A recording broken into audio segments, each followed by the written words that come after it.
has made him deaf to his soul, and his preoccupation with their affairs that has prevented him from perceiving that soul. The effect of the ritual has been to keep them so busy with their own work that they cease to distract him, to separate them so completely that his soul is stripped of its sheaths, to arouse in him an enthusiasm so intense as to intoxicate and anesthetize him, that he may not feel and resent, to take care of themselves without 1, 2, to report to him at the proper time. In the figure, they must be like subordinate. The agony of this spiritual vivisection, just as bashful lovers get drunk on the wedding night, in order to brazen out the intensity of shame which so mysteriously coexists with their desire, to concentrate the necessary spiritual forces from every element, and fling them simultaneously into the aspiration towards the holy guardian angel, and to attract the angel by the vibration of the magical voice which invokes him. The method of the ritual is thus manifold. There is firstly an analysis of the adept, which enables him to calculate his course of action. He can decide what must be banished, what purified, what concentrated. He can then concentrate his will upon its one essential element, overcoming its resistance, which is automatic, like a physiological reflex, by destroying inhibitions through his ego-overwhelming enthusiasm. Effort, for his angel is simple and unperplexed, ready at all times to respond to rightly ordered approach. It is impossible to overcome one's inhibitions by conscious effort, their existence justifies them. God is on their side, as on that of the victim in Browning's instance Tyrannus.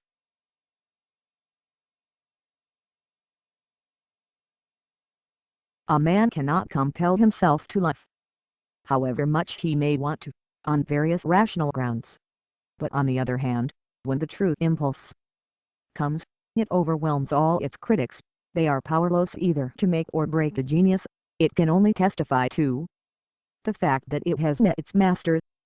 But the results of the ritual are too various to permit of rigid description. One may say that, presuming the union to be perfect, the adept need not retain any memories whatsoever of what has occurred. He may be merely aware of a gap in his conscious life, and judge of its contents by observing that his nature has been subtly transfigured. Such an experience might indeed be the proof of perfection. If the adept is to be anywise conscious of his angel, it must be that some part of his mind is prepared to realize the rapture, and to express it to itself in one way or another. This involves the perfection of that part, its freedom from prejudice and the limitations of rationality so called. For instance, one could not receive the illumination as to the nature of life which the doctrine of evolution should shed, if one is passionately persuaded that humanity is essentially not animal, or convinced that causality is repugnant to reason. The adept must be ready for the utter destruction of his point of view on any subject, and even that of his innate conception of the forms and laws of thought. Trifles, also that human ideas of time are invalid, and human laws of logic applicable only to the relations between illusions. Now the angel will make contact with the adept at any point that is sensitive to his influence. Such a point will naturally be one that is salient in the adept's character, and also one that is, in the proper sense of the word, pure. Thus an artist, attuned to appreciate plastic beauty, is likely to receive a visual impression of his angel in a physical form which is sublimely quintessential of his ideal. The musician may be rapt away by majestic melodies, such as he never hoped to hear.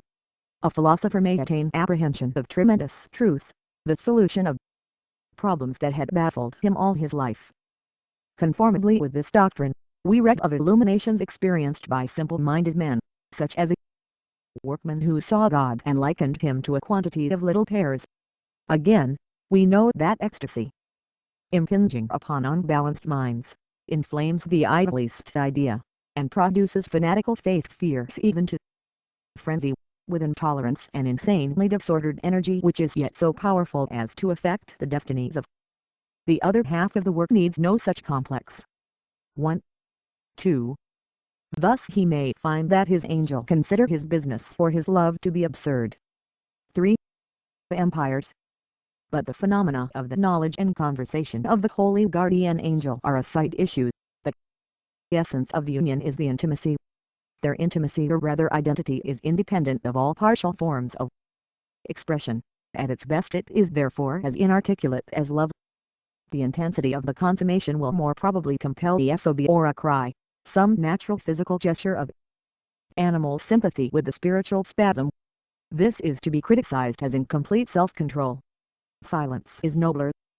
In any case the adept must be in communion with his angel, so that his soul is suffused with sublimity. Whether intelligible or not in terms of intellect, it is evident that the stress of such spiritual possession must tend to overwhelm the soul, especially at first. It actually suffers from the excess of its ecstasy, just as extreme love produces vertigo. The soul sinks and swoons.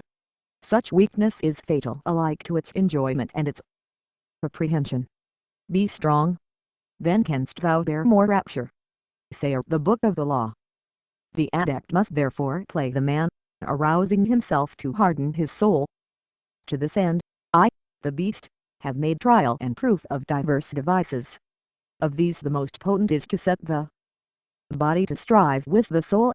Let the muscles take grip on themselves as if one were wrestling. Let the jaw and mouth, in particular, be tightened to the utmost. Breathe deeply, slowly, yet strongly. Keep mastery over the mind by muttering forcibly and audibly. But lest such muttering tend to disturb communion with the angel, speak only his name, until the adept have heard that name. Therefore, he may not abide in the perfect possession of his beloved. His most important task is thus to open his ears to the voice of his angel, that he may know him, how he is called. For hearken, this name, understood rightly and fully, declareth the nature of the angel in every point, wherefore also that name is the formula of the perfection to which the adept must aspire, and also of the power of magic by virtue whereat he must work. He then that is as yet ignorant of that name, let him repeat a word worthy of this particular ritual. Such are Abracadabra, the word of Ian, which signifieth the great work accomplished and interpreted in part II of Book 4. Angel, and his work is no other than to make all men partakers of this mystery of the mysteries of magic. So then, saying this word or that, let the adept wrestle with his angel and withstand him, that he may constrain him to consent to continue in communion until the consciousness becomes capable of clear comprehension, and of accurate transmission. The firm repetition of one of these words ought to enable the adept to maintain the state of union for several minutes, even at first. In any case he must rekindle his ardor, esteeming his success rather as an encouragement to more ardent aspiration than as a triumph. He should increase his efforts. Let him beware of the lust of result, of expecting too much, of losing courage if his first success is followed by a series of failures.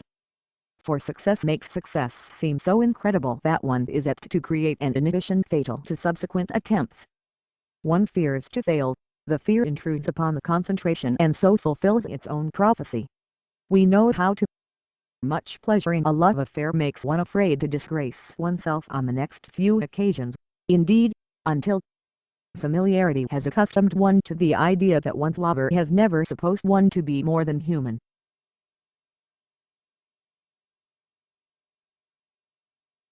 For, and the name of the beast, for that his number showeth forth this union with the 5, 6 of the transcendent truth of the beloved to the heart that holds. Confidence returns gradually. Inarticulate ecstasy is replaced by a more sober enjoyment of the elements of the fascination. Just so one's first dazzled delight in a new landscape turns, as one continues to gaze, to the appreciation of exquisite details of the view. At first they were blurred by the blinding rush of general beauty, they emerge one by one as the shock subsides, and passionate rapture yields to intelligent interest. In the same way the adept almost always begins by torrential lyrics painting out mystical extravagances about ineffable love, unimaginable bliss, inexpressible infinities of illimitable otherness, sense of proportion, of humor, of reality, and of sound judgment. His ego is often inflated to the bursting point, till he would be abjectly ridiculous if he were not so pitifully dangerous to himself and others. He also tends to take his newfound truths of illumination for the entire body of truth, and insists that they must be as valid and vital for all men as they happen to be for himself. It is wise to keep silence about those things unlawful to utter which one may have heard in the seventh heaven. This may not apply to the sixth. The adept must keep himself in hand, however tempted to make a new heaven and a new earth in the next few days by trumpeting his triumphs. He must give time the chance to redress his balance, sore shaken by the impact of the infinite. As he becomes adjusted to intercourse with his angel, he will find his passionate ecstasy develop a quality of peace and intelligibility which adds power, while it informs and fortifies his mental and moral qualities instead of obscuring and upsetting them. He will by now have become able to converse with his angel, impossible as it once seemed, for he now knows that the storm of sound which he supposed to be the voice was only the clamor of his own confusions. The infinity nonsense was born of his own inability to think clearly beyond his limits, just as a bushman, confronted by numbers above 5, can only call them many. The truth told by the angel, immensely as it extends the horizon of the adept, is perfectly definite and precise. It does not deal in ambiguities and abstractions. It possesses form, and confesses law, in exactly the same way and degree as any other body of truth.